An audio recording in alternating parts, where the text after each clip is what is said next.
Respected secretary గారు, ఇటు సమయంలో మనము తదుపరి 4 మాటల కొరకు సిద్ధపడుచుండగా మొదటి 4 మాటలు 4వ మాట మన మధ్యలో వాక్యాన్ని చదువుటకు బైబుల్ రీడింగ్ మత్తయి సువార్త 27వ అధ్యాయము 46వ వచనము రజని సాలమన్ గారు ముందుకు రావాల్సిన నేను కోరుచున్నాను. తదనంతరము 4వ మాట నిమిత్తమై భారతి జేమ్స్ గారు ప్రార్థన చేయటకు ముందుకు రావాల్సిన నేను కోరుచున్నాను. ఆ తదనంతరము మన మధ్యలో మనల్ని ప్రేమించి చేరేచడి పాస్టర్ జేఎం రాయ్ గారు నేను జేసన్ గా గుర్తుపడతాను. సో రావడము తదుపరి సమయం తనకు నేను అది అప్పగలుగుతాను. శుభ శుక్రవార దినాన దేవుణ్ణి సిలువ వేసినప్పుడు ఆయన పలికిన 7 మాటల్లో 4వ మాటగా పరిశుద్ధ గ్రంథం నుండి మత్తయి సువార్త 27వ అధ్యాయము 45-46 వచనాలను చదువుకున్నాం. మధ్యాహ్నం మొదలుకొని 3 గంటల వరకు ఆ దేశమంతటా చీకటి కమ్మెను. ఇంచుమించు 3 గంటలప్పుడు యేసు ఏలీ ఏలీ లామా సబక్తా అని బిగ్గరగా కేక వేసెను. ఆ మాటకు నా దేవా నా దేవా నన్నెందుకు చెయ్యి విడిచితివని అర్థము. ఈ చిన్న మాటను దేవుడు దీవించి ఆశీర్వదించును గాక. మరియు ఈ అవకాశం ఇచ్చిన పాస్టర్ గారికి, సంఘానికి, సంఘ పెద్దలకి నాది వందనాలు.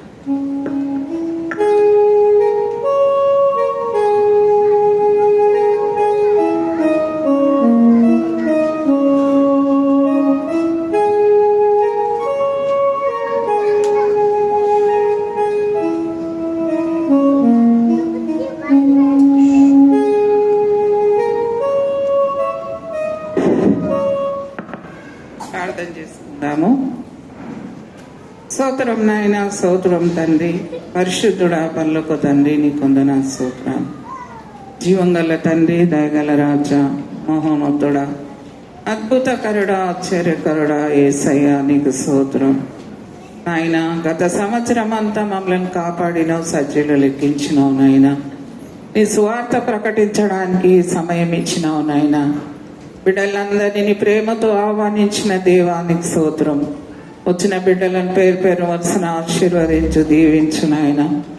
యేసునామములో అన్ని విడుదల చేసిన దేవ, అన్ని బంధకాల నుంచి విడుదల చేసిన దేవ, మరి ఈ సంవత్సరంలో నాయన నీ సంతోషం, నీ సమాధానం దయచేయి నాయన. లేని బిడ్డలకు విడుదల దయచేయి, సంతోషం లేని వారికి కూడాను సమాధానం నాయన. సంఘమంతటా నీ కృపచేత ఆత్మచేత నింపు, అభిషేకించు ఏసయ్య. మరి నీకు రూపర సికందర క్రోసికిరి ప్రాయసితిరి ఏసునామంలో అన్ని క్రియల కాల చిక్కందిరి బురోసమర చిందర మర శికల కాల్చిందర. ఏసునామంలో అన్ని రోగాలు, అన్ని పీడలు, అపాయాలు నాయన తప్పించి నాయన ఈరోజు ఇక్కడ నిలబడబెట్టినందుకు వందనాలు ప్రభు. నాయన 4వ మాట మాట్లాడుచుండగా బిడ్డే, మరి ఆ బిడ్డ మీద నీ ఆత్మ కుమ్మరించు, నీ హస్తముంచు. అతని సమస్యలు, బాధలు అన్ని దూరపరిచి ఈ సమాధానంతో నడిపించు నాయన. ముఖ్యంగా మా సంఘాన్ని ఎంతోగానో ప్రేమించిన దేవుడు నాయన. స్త్రీలను, పురుషులను నాయన ఎన్ని ఆటంకాలు, ఎన్నో బాధలు వచ్చినప్పటికైనా నా తల్లి నువ్వే ముందుండి నడిపించిన దేవానికి స్తోత్రం. మరి ఈ సమయంలో నాయన మేమందరం కూడి నేను స్తుతించి ఘనపరిచే భాగ్యం మాకు ఇచ్చినందుకు వందనాలు నాయన. సాయంకాలం సమయం వరకు నువ్వు మాతో నుండి నడిపించు, దీవించు, కాపర్ని కూడా ఆశీర్వదించు నాయన. తన కుటుంబాన్ని ఇంకా ఎత్తిపట్టు వర్ధిల్లించి ఇప్పుడు వచ్చిన కుటుంబాలు కూడా సంతోషంతో, సమాధానంతో, దీర్ఘశాంతంతో నడవాలి నాయన. నీ వందనాలు స్తోత్రాలు చెల్లిస్తూ ఈ తరుణంలో మాకు ఇచ్చినందుకు వందనాలు స్తోత్రాలు చెల్లిస్తూ యేసు నామములు అడిగి వేడుకుంటున్నాను తండ్రి, ఆమేన్.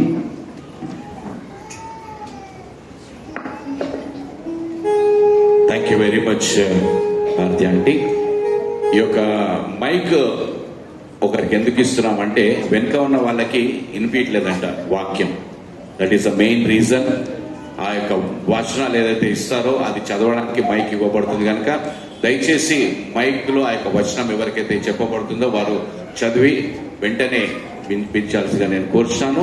ఇప్పుడు నెక్స్ట్ 4th వర్డ్ గురించి ఈ యొక్క వాక్యం చదవడానికి లలిత వినోద్ గారు సిద్ధపడాల్సిందిగా నేను కోరుచున్నాను. దయచేసి మైక్ అక్కడ. లలిత వినోద్.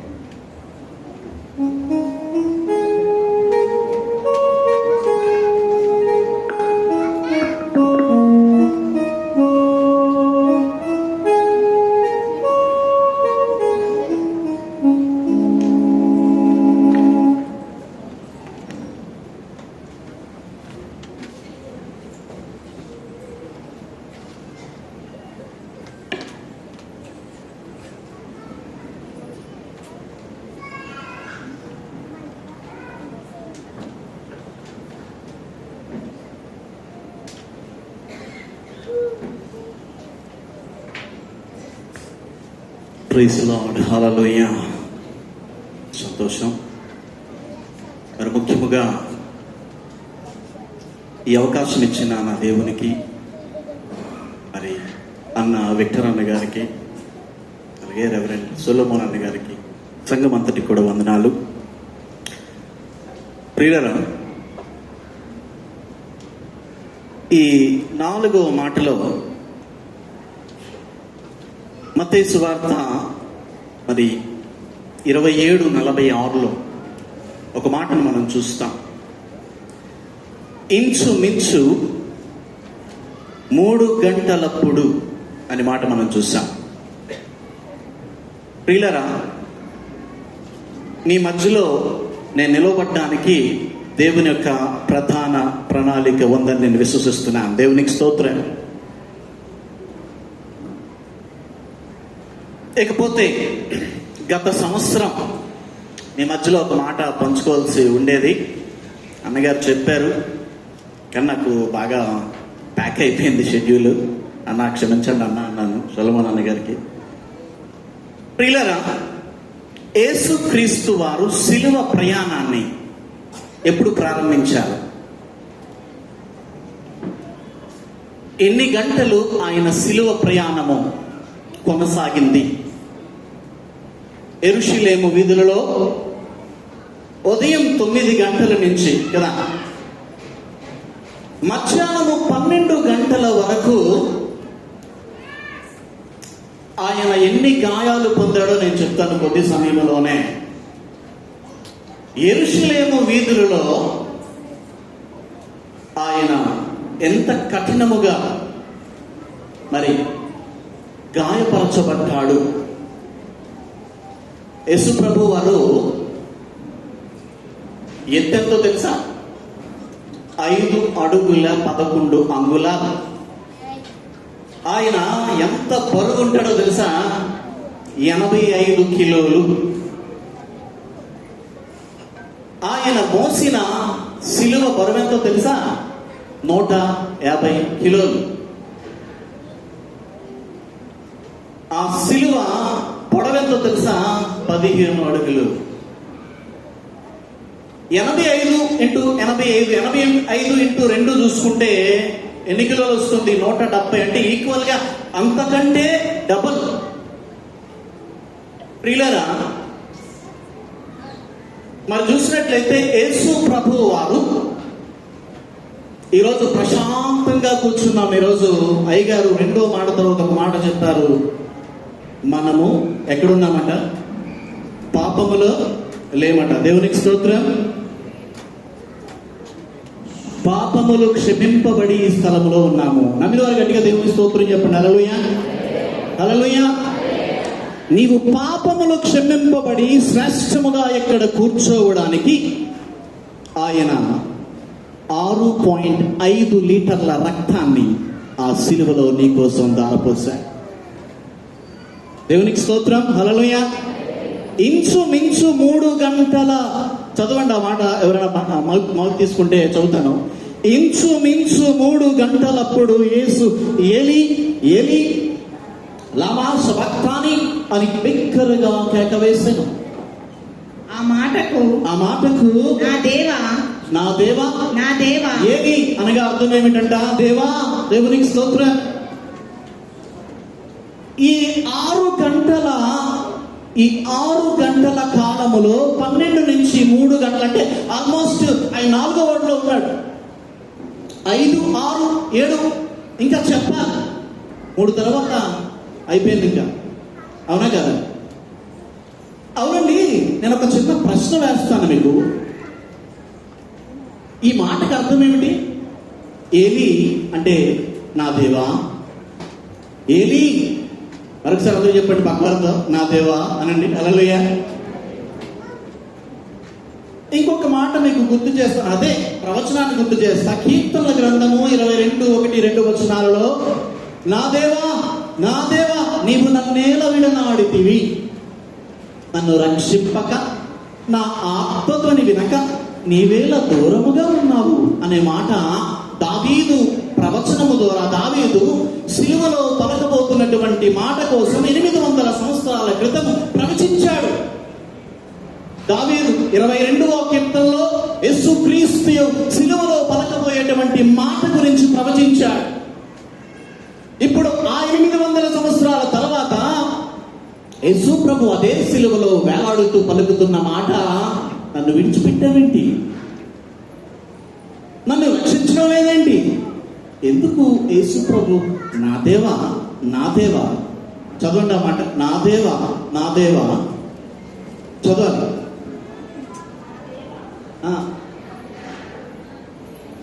నా దేవా, ఏంటి నా మాట? దేవా. యేసు ప్రభు ఎందుకు మాట్లాడుతున్నాడు లేక?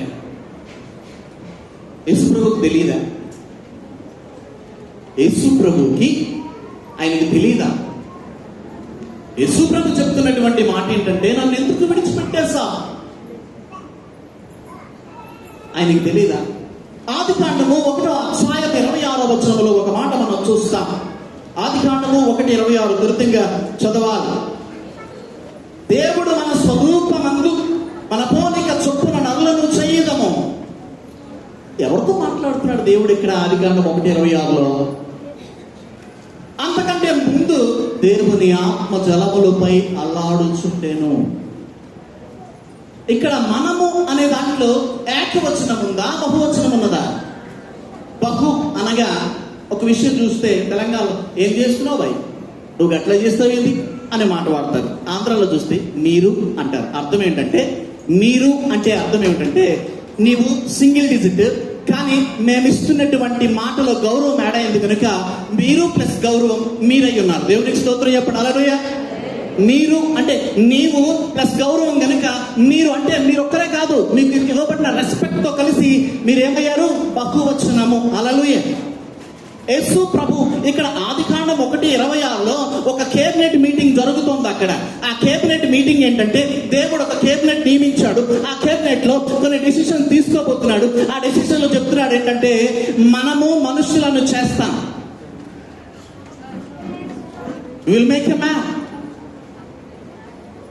Architect, God is a great architect. ఎందుకంటే ప్రపంచాన్ని నిర్మించిన మహోన్నతుడు. గట్టిగా దేవుని స్తోత్రం చెప్పండి. హల్లెలూయా. ప్రపంచం నిర్మించిన దేవుడు నిర్మించిన వారు గట్టిగా దేవుని స్తోత్రం చెప్పండి. గట్టిగా దేవుడు నిర్మించలేదా ప్రపంచాన్ని? పక్కవారు చెప్పండి, దేవుడు ప్రపంచాన్ని నిర్మించాడు. హల్లెలూయా. ఇప్పుడు ఆయన అంటున్నాడు, మనుష్యులను మన పోలిక చొప్పున చేద్దాం. అంటే అక్కడ ఎవరున్నారు? యేసయ్య అక్కడ ఉన్నాడు. హల్లెలూయా. యేసు ప్రభు అక్కడుండి, యేసు ప్రభుకి ప్రణాళిక తెలుసు. 7:14 యెషయా గ్రంథంలో, ఇదిగో కన్యక గర్భవతి కుమారుని కన్ను, అతనికి ఇమ్మానుయేలు పేరు పెట్టుదురు. యెషయా గ్రంథం 9వ తన భుజం మీద రాజ్యభారమును, ఈ విషయాలన్నీ కూడా యేసు ప్రభుకు తెలుసు. దేవునికి స్తోత్రం.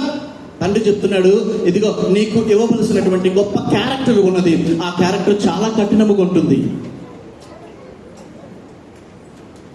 అందుకని యేసు ప్రభు చెప్తున్న మాట, అసలు ఎలా ప్రార్థన చేస్తున్నాడు, ఎందుకు అలాగ అంటున్నాడు? ఆయనకి తెలుసు కదా, ముందుగానే కేబినెట్ లో కూర్చున్నాడు కదా, ఓ ప్రణాళికలో ఉన్నాడు కదా, ఆయన పరిశుద్ధాత్ముడు పని చేస్తున్నాడు కదా, తండ్రి పని చేస్తున్నాడు కదా, వారందరూ కేబినెట్ లో ఉన్నారు కదా.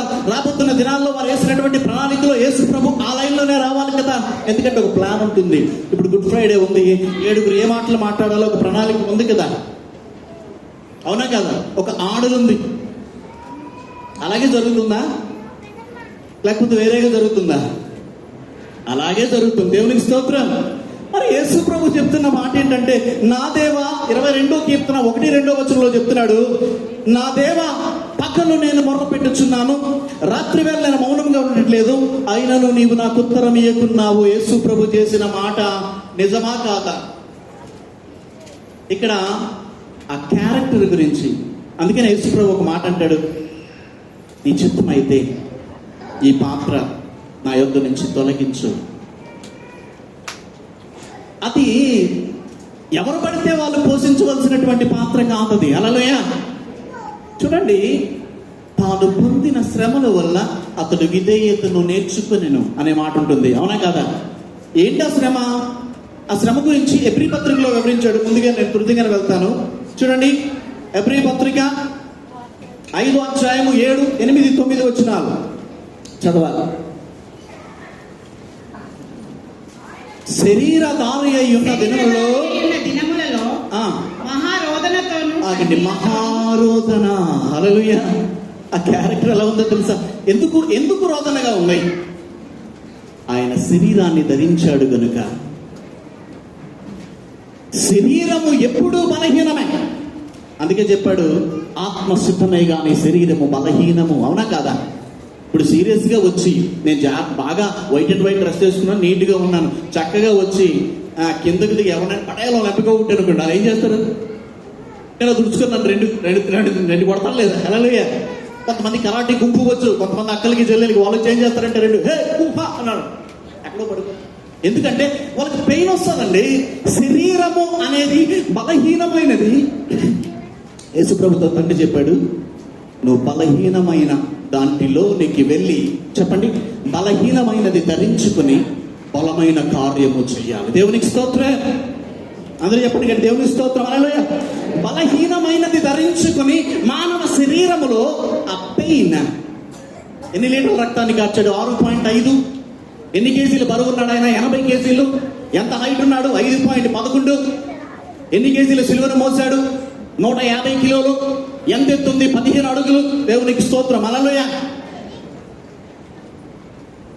ఆయన శరీరాన్ని ధరించుకున్నాడు కనుక తగిలే దెబ్బ భయంకరంగా ఉందండి. అప్పుడు ఆయన ప్రవచనములోనే రోధిస్తూ ఉన్నాడు. అమ్మో, ఈ క్యారెక్టర్ ఎంత భయంకరంగా డాడీకి చెప్తాడు. డాడీ, అది చాలా క్రిటికల్, అది బ్రూటల్ గా ఉంది. ఆ క్యారెక్టర్ ఈ బ్రూటల్ కఠినమైనగా ఉంది. దేవుడు అంటున్నాడు, ఈ క్యారెక్టర్ ని పోషించే కెపాసిటీ, దేవునికి స్తోత్రం, ఈ క్యారెక్టర్ ని పోషించే కెపాసిటీ నీకు తప్ప ఇంకెవడికి లేదు. దేవునికి స్తోత్రం. హల్లెలూయా. సర్వమానవాళి పాప పరిహార్థం తద్రక్తం పుణ్యదాన బలియాగం రక్త ప్రోక్షం అవశ్యకం. హల్లెలూయా.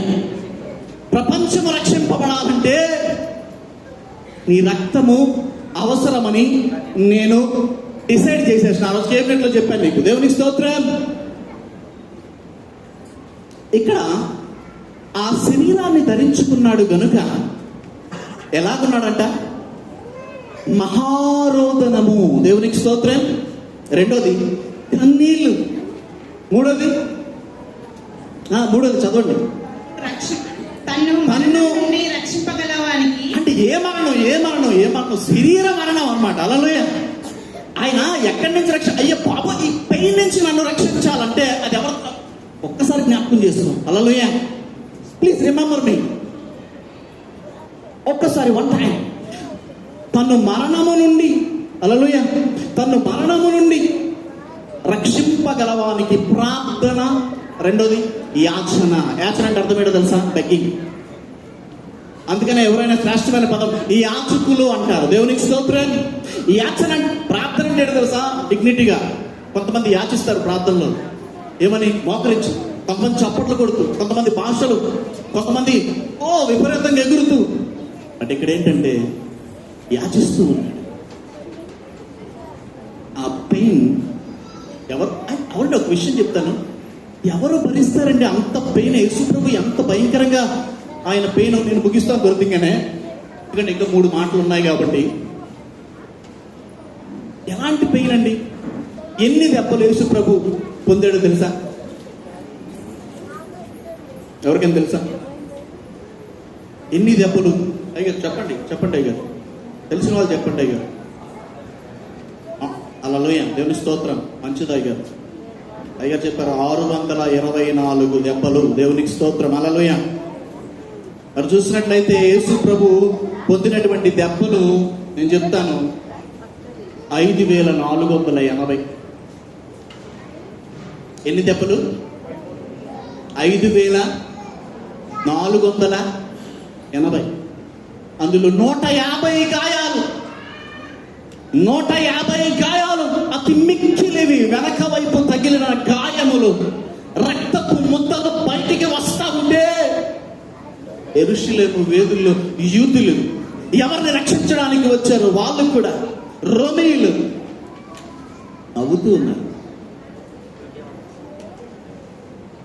వాట్ ఏ బ్రూటల్ క్యారెక్టర్ ఆయన ఫేస్ చేసినాడు సిలువలో. ఇంకొక మాట చెప్పాను, తాను పొందిన గాయములు చేత అతడు విధేయత నేర్చుకున్నాడు. దేవునికి స్తోత్రం. దెబ్బ తగులుతుంటే దేవునికి ఇంకా తండ్రి మీరేం చేయించున్నారో అదే. కానీ ఫర్ ఎగ్జాంపుల్ సింపుల్ గా చెప్తున్నాడు, ఒక బిఏ చదివినటువంటి కొడుకున్నాడు, ఒక ఐఏఎస్ ఆఫీసర్ తండ్రి ఉన్నాడు. ఆయన తప్పు చేసినట్టు ఐఏఎస్ ఆఫీసర్ వెళ్ళి పడేయాలన్నాడు, కొట్టాడు అనుకోండి, వెంటనే వాడు 2-3 రోజులు మాట్లాడతారండి. కొడుకు మాట్లాడతారా తండ్రితో? మాట్లాడు. మమ్మీ అంటది వాడి దగ్గరికి వచ్చి, రే మీ డాడీ నేను ప్రేమించడం లేదురా, ప్రేమిస్తే కొడతారా? ఎవరు? పరాయి వాళ్ళు చెప్తున్నారా? మమ్మీ వచ్చి కొడుకుతో నిలబడి, ఒరే నీ డాడీ ప్రేమించడం లేదా? అప్పుడు మమ్మీ పక్షాన్ని నీడిలిపోతాడు, డాడీ పక్షాన్ని ఇంకొకరు ఉంటారు. డాడీ పార్టీ వేరు, మమ్మీ పార్టీ వేరు. ఎవరైనా డాడీ 2 దెబ్బలు కొట్టిన తర్వాత వెళ్ళి డాడీని ముద్దు పెట్టుకునే వాళ్ళు ఎవరున్నారా? ఉన్నారా? సరే మమ్మీ కొట్టిన తర్వాత మమ్మీని ముద్దు పెట్టుకునే ఎవరు ఉన్నారా? తిడతారు. హల్లెలూయా. కోపంతో చూస్తారు. అరే అన్నా జొన్న రాడండి ఆడంకి. హల్లెలూయా. రా. హల్లెలూయా. యేసు ప్రభు పొందిన గాయములు చేత విధేయతను నేర్చుకుని ఇంకా ఇంకా ఇంకా ఇంకా కన్నీళ్లు, యాచనలు. హల్లెలూయా. కన్నీళ్లు, యాచనలు. ఎందుకు? అసలు ఒక మాట చెప్తున్నానండి, మీకు అడిగాను కదా ప్రశ్న, ఎందుకు యేసు ప్రభు నలగగొట్టబడుతూ ఉన్నాడు? వాయ్ అందరికీ తెలిసిన ప్రశ్న. మా కోసమే కదండి. హల్లెలూయా. పాపినే నా కోసమే కదండి. నేను రక్షింపబడాలి కదండి, లోకానికి రక్షణ రావాలి కదండి, ఆయన నామంలో రక్షణ ఉంది కదండి, ఆయన బలి అయితేనే కదండి రక్షణ. ఇంకేమైనా ఆన్సర్ ఉందా? ఇది అందరికీ తెలుసు. ఇంకేమైనా ఆన్సర్ ఉందా? యేసు ప్రభు సిలువలో ఎందుకు నలగగొట్టబడుతున్నాడు దానికి ఇంకేమైనా ఆన్సర్ ఉందా మీ దగ్గర? You have any answers except that? హల్లెలూయా. ఒక మాట చెప్తాను, త్వరితంగానే ముగిస్తాను. ఒక మాట చెప్తాను ప్రియులారా. చూడండి, ఒక మాట, అక్కడ ఒక మాట ఉన్నది, చదువుదాం. యెషయా గ్రంథం 53:10. అతని నల్లగగొట్టుటకు, హల్లెలూయా, అతని నల్లగగొట్టుటకు యెహోవాకు ఇష్టమాయను. ఎందుకు నల్లగొట్టాడండి తండ్రి? ఎందుకు విడిచిపెట్టేశాడండి? ఎందుకు ప్రార్థన వినలేదండి? ఎందుకు ఆర్తనాదం వినలేదండి? ఎందుకో తెలుసా? హల్లెలూయా. ఎందుకో తెలుసా? యేసు క్రీస్తుని అంత ఉన్నతమైన స్థానానికి తీసుకెళ్ళడానికి. హల్లెలూయా. యేసు క్రీస్తుని అంత ఉన్నతమైన స్థానానికి. ఎందుకో తెలుసా? యేసు క్రీస్తు నామం లేకపోతే ఈరోజు ప్రార్థన అక్కడికి వెళ్ళదు. హల్లెలూయా. పాప క్షమాపణ కావాలంటే యేసు నామం. హల్లెలూయా. అద్భుతం జరగాలంటే యేసు నామం. పాపి రక్షింపబడాలంటే యేసు నామం. అపోస్తుల కార్యం 4:12 చదవాలని ఒక్కసారి మీకు మనవి చేసుకుంటున్నాను. అపోస్తుల కార్యం 4:12. ఆకాశం కింద మనుషుల్లో ఇవ్వడం మరి ఏ నామములో రక్షణ లేదు, కానీ ఈ నామమే. దేవునికి స్తోత్రం. హల్లెలూయా. ఈ నామము రక్షణార్థముగా ఉండాలంటే, ఈ నామము ప్రపంచాన్ని వెలిగించాలంటే, ఈ నామము ద్వారా ప్రపంచంలో ఉన్నటువంటి పాపము పోవాలంటే, ఈ నామములో మార్గం ఏర్పడాలంటే, ఈ నామములో దేవుని యొక్క నిత్య రాజ్యానికి మార్గము సుగమవ్వాలంటే అతను వ్యాధిని అనుభవించాలి. ఆయన మరణశాస్త్రము రాయాలి. ఆ మరణశాస్త్రము ద్వారా ఆయన విజయాన్ని సాధించాలి. తండ్రి యొక్క చిత్తమును నెరవేర్చి నీ ముందు రాజమార్గం ఏర్పాటు చెయ్యాలి. ఈరోజు యేసు నామము ఒక్క దేశములో కాదు, ఉందా? హౌ మెనీ క్రిస్టియన్ కంట్రీస్లో? ఎన్ని ప్రపంచ దేశాల్లో క్రైస్తవ మన రాజ్యాలు మీకు తెలుసు? More population. హల్లెలూయా. ప్రపంచ దేశాల్లో ఎక్కడ చూసినా క్రైస్తవ దేశాలు. దేవునికి స్తోత్రం. అవునా కదా? క్రికెట్ లో చూసుకుందాం, ఆస్ట్రేలియా, ఇంగ్లాండ్, న్యూజిలాండ్, ఇంకా సౌత్ ఆఫ్రికా, ఇంకా చెప్పండి అయ్యా, వెస్టిండీస్. అవును, వెస్టిండీస్, ఇంకా జింబాబ్వే. ప్రపంచ దేశాలలో అంతెందుకు, గుడ్ ఫ్రైడే నేను ముగిస్తాను త్వరగానే. గుడ్ ఫ్రైడే ఇది ఆంధ్ర పండుగ, తెలంగాణ పండుగ, బీహార్ పండుగ, యూపీ పండుగ, లేకపోతే ప్రపంచానికి పండుగ. గట్టిగా చెప్పండి అందరూ పక్క వారికి హలో అని చెప్పండి. హల్లెలూయా. పక్క వారికి సెకండ్ ఇవ్వండి. హలో అనండి.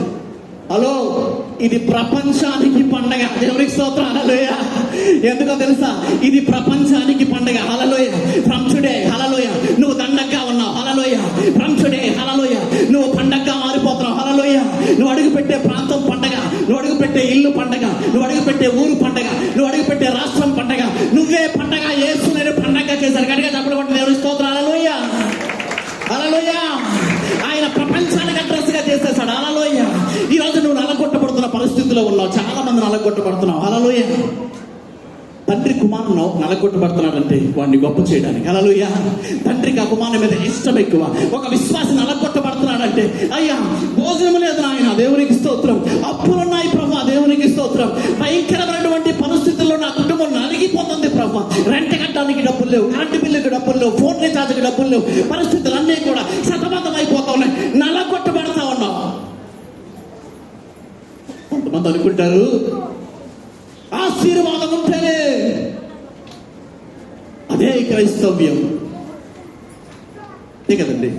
కొంతమంది ఏమనుకుంటారు, ఆశీర్వాదం పరిగెడతాం, అక్కడ పరిగెడతారు. Okay good. ఆశీర్వాదం పరిగెడతారు. వేల మంది లక్షల మంది ఆ దైవజనుడు వచ్చాడు, తక్షణ ప్రార్థన చేస్తే అద్భుతం జరిగిపోతుంది. Yes, okay good.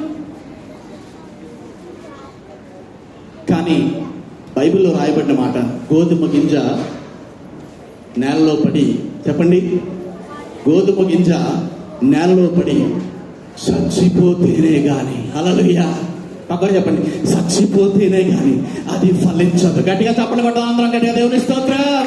హల్లెలూయా. శ్రమ నిన్ను తాకుతూ ఉందంటే, హల్లెలూయా.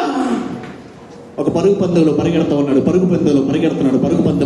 ఒకసారి ఓడిపోయాడు. స్టేట్ ఛాంపియన్షిప్ కష్టపడ్డాడు, గెలిచాడు. నేషనల్కి వెళ్ళాడు, అందులో ఓడిపోతున్నాడు. మళ్ళీ ట్రై చేస్తున్నాడు, గెలిచాడు. ఇంటర్నేషనల్ ఓడిపోయాడు. ఒకటోసారి, రెండోసారి ఓడిపోయాడు, మూడోసారి ఓడిపోయాడు, నాలుగోసారి ఓడిపోయాడు. ప్రయత్నం చేస్తే ఏదో ఒక రోజున ఆయన ఇంటర్నేషనల్ టైటిల్ కొడతారు. దేవుని స్తోత్రం చెప్పండి. హల్లెలూయా. ఈరోజు చక్కగా లైట్ వెలుగులో ఉన్నాం. బ్యూటిఫుల్. తెలుపు అంటేనే చాలా గొప్పది కదండి. తెలుపు, మంచి మార్బుల్స్, తెలుపు. ఆ ట్యూబ్ లైట్ గురించి మీకు తెలుసు. ఎవరు కనిపెట్టారో తెలుసా? థామస్ ఆల్వా ఎడిసన్ అనేటువంటి ఒక వ్యక్తి అన్ని క్లాసుల్లో తప్పిపోయాడు. ఆయన 10th class fail, 6th class fail, 7th class అన్ని ఫెయిల్. ఎప్పుడు చూసినా ఆ స్కూల్లో గుండుతున్నా. ఇక ఏం చెప్తాడు అసలు? క్లాస్ చెప్తుండే మీ వాడు బ్యాక్ బెంచ్ లో మాట్లాడుకుంటాడేంటి? ఎంత చెప్పినా వెంటేంటి? నోట్స్ రాయడేంటి? ఈయన్ని టీసీ ఇచ్చి పంపించేస్తాం, వీళ్ళు స్కూల్కి పంపించి, ఏ స్కూల్లో జాయిన్ చేయొద్దు అని చెప్పి ప్రిన్సిపల్ పంపించేస్తే, వాళ్ళ తల్లి ఆయన నడుచుకుంటూ వెళ్ళిపోతుంటే థామస్ ఆల్వా ఎడిసన్ ఏం చేశాడో తెలుసా? ఏడుస్తూ ఉన్నాడు, వణికిపోతా ఉన్నాడు. ఇంటికి వెళ్తే మా మమ్మీ నన్ను నిమిషం కొట్టేస్తుంది, చంపేస్తుంది, ఎలా తప్పించుకోవాలి, వణికిపోతా ఉన్నాడు. మమ్మీ ఏం చేసిందంటే, థామస్ ఎందుకురా తప్పు చేసావు? మమ్మీ నేను ఎంత చదివినా కూడా నాకు ఎక్కటం లేదు మమ్మీ నేను ఎంత ప్రయత్నిస్తున్నా రావటం లేదు, మ్యాథ్స్ రావట్లేదు, ఇంగ్లీష్ రావట్లేదు, సైన్స్ రావట్లేదు మమ్మీ, ఎంతైనా సరే అర్థం అవ్వట్లేదు మమ్మీ, టీచర్లు ఎంత చెప్పినా ఎక్కటం లేదు మమ్మీ. సరే ప్రయత్నిద్దాం అని చెప్పి ఆమె హక్ చేసుకుని వాడిని పక్కన పెడితే ట్యూబ్ లైట్ కోసం ఎన్నిసార్లు ప్రయత్నించారండి థామస్ ఆల్వా ఎడిసన్? 10,000 times. దేవునికి స్తోత్రం చెప్పండి. హల్లెలూయా. First time fail, 100 times fail. ఒకసారి, 2 సార్లు, 3 సార్లు. అంతసేపు టీచర్ పోస్ట్కి ఎంత రాస్తాం అండి? 20 సార్లు రాశాను. 20 సార్లు రాశాను. ఎవడో వచ్చారు లంచం ఇచ్చి, డబ్బులు ఏమో దగ్గర, మెరిట్లో పాస్ అయినా నా జాబ్ ఎక్కడికి వెళ్ళిపోయింది. ప్రయత్నిస్తాడా? హల్లెలూయా. ప్రయత్నిస్తారండి? 100, 200 సార్లు, 300 సార్లు, 1000 సార్లు, 2000 సార్లు, 3000 సార్లు, 4000 సార్లు. హల్లెలూయా. 10,000 సార్లు ట్యూబ్ లైట్ బయటకు వచ్చింది. దేవునికి స్తోత్రం చెప్పండి గట్టిగా. హల్లెలూయా. ఆయన చెప్పిన ఆ స్టేట్మెంట్ ఏంటి తెలుసా? బైబిల్ నన్ను వెలిగిస్తే నేను ప్రపంచాన్ని వెలిగించాను. యేసయ్య నన్ను వెలిగిస్తే నేను ప్రపంచాన్ని వెలిగించాను. దేవునికి స్తోత్రం చెప్పండి. హల్లెలూయా. నువ్వు ప్రయత్నించకపోతే, కొట్టబడకపోతే, తొక్కవేయబడకపోతే, నువ్వు శ్రమ పడకపోతే, శ్రమ పడ్డవాడు క్రైస్తవుడే కాదు. లేనివాడు క్రైస్తవుడే కాదు, శ్రమ లేనివాడు క్రైస్తవ జీవితంలో లేనివాడు, శ్రమ లేనివాడు దేవుని యొక్క చిత్తములో లేనివాడు, శ్రమ లేనివాడు దేవుని రాజ్యం కొరకు ఎన్నిక చేయబడ్డవాడు అంటాడు. ఆయన కుమారునే మనకి ఎగ్జాంపుల్గా ఇచ్చాడు. నీవు తొక్కబడుతూ ఉంటే హల్లెలూయా, అవునయ్యా నా ఇల్లు భయంకరంగా తొక్కబడతా ఉంది, 2 నిమిషాల్లో ముగిస్తా, అయ్యా నా పరిస్థితులన్నీ తొక్కబడతా ఉన్నాయి. నేను చెప్తున్నాను ఈ రోజున నువ్వు ఎలాంటి చాలా చాలా సందర్భాల్లో సపరేట్ పీపుల్ని దేవుడు ఎన్నిక చేసినటువంటి ప్రజలను, దేవుడు కోరుకున్నటువంటి ప్రజలకు ఉన్నటువంటి పరీక్ష ఏంటో తెలుసా? ఇంటిలో నేను తొక్కబడతాను. ఆమె అవునా కాదు? ఎక్కడ తొక్కబడతాం తెలుసా? ఇంటిలోనే.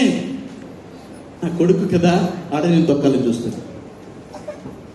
నా భార్య కదా, ఆమె నేను తొక్కాలని చూస్తాను. నా తల్లి కదా, తెలియదు ఆమె నేను ఎందుకో తెలుసా? ఆమె తొక్కటం వల్ల నిన్ను ఉన్నతమైన స్థానానికి తీసుకుని వెళ్ళటానికి దేవుడు అలా తొక్కిపిస్తూ ఉన్నాడు. దేవునికి స్తోత్రం చెప్పండి. హల్లెలూయా. ఈరోజు గుడ్ ఫ్రైడే రోజు చెప్తున్నాను, గుడ్ ఫ్రైడే. హల్లెలూయా. ఇక్కడి నుంచి గుడ్ తీసుకెళ్తాను. దేవునికి స్తోత్రం. నేను చెప్పేది ఒకటే, అలా తొక్కబడినప్పుడు, దేవునికి స్తోత్రం, హల్లెలూయా, అలా తొక్కబడినప్పుడు. అందుకని ఎందుకు నేను చెప్పానంటే, మొదటి యోహాను సువార్త 1:12 ఒక మాట ఉన్నది.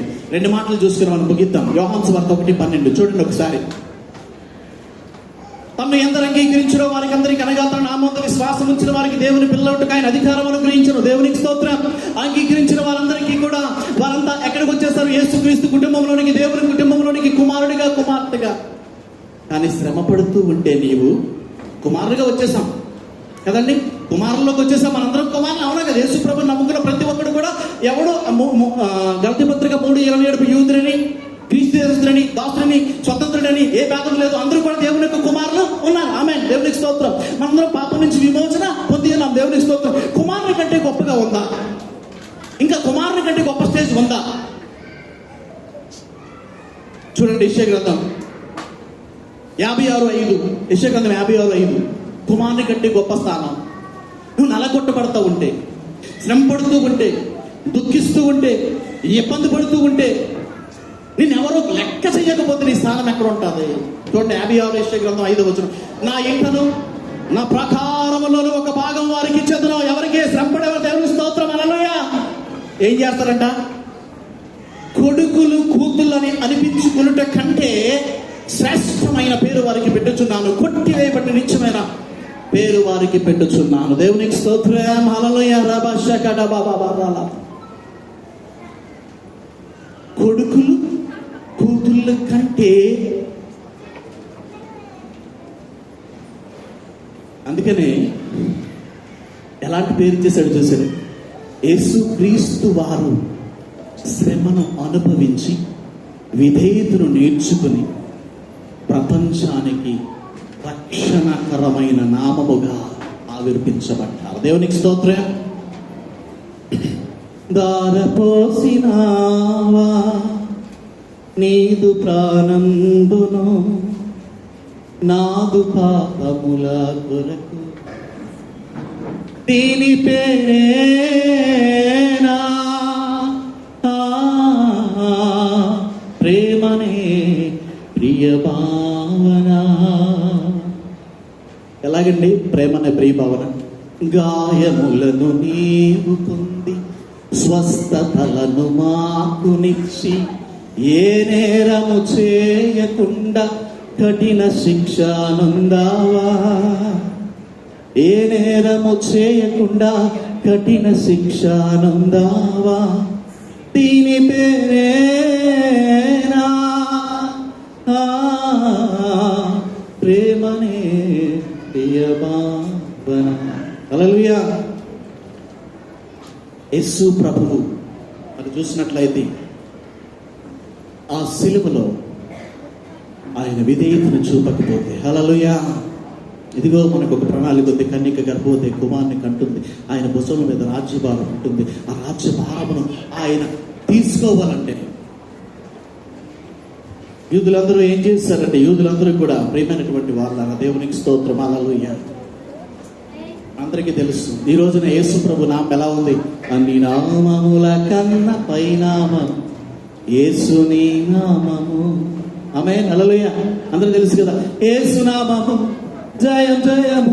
ఏదైనా యేసు నామం ఎదుట నిలబడలేదు. దేవునికి స్తోత్ర. పిల్లరా, ఆయన అంటున్నాడు, ఆ మాట చదివి ముగించేద్దాం. ఆ 27వ అధ్యాయం 46వ వచనంలో మాట చెప్తున్నాడు, నా దేవా నన్నెందుకు. దేవునికి స్తోత్రం. శరీరధారిగా పలుకుచున్న మాట, ప్రవచనములో చెప్పిన మాట, నెరవేర్చడానికి పలికిన మాట. ఈ రోజున నీవు విడవబడుతూ ఉన్నావని అనుకుంటున్నావు. యెరూషలేము తన దేవుడు తను మరిచినని అనుకొనుచున్నది అని ప్రవచనం చెప్తారు.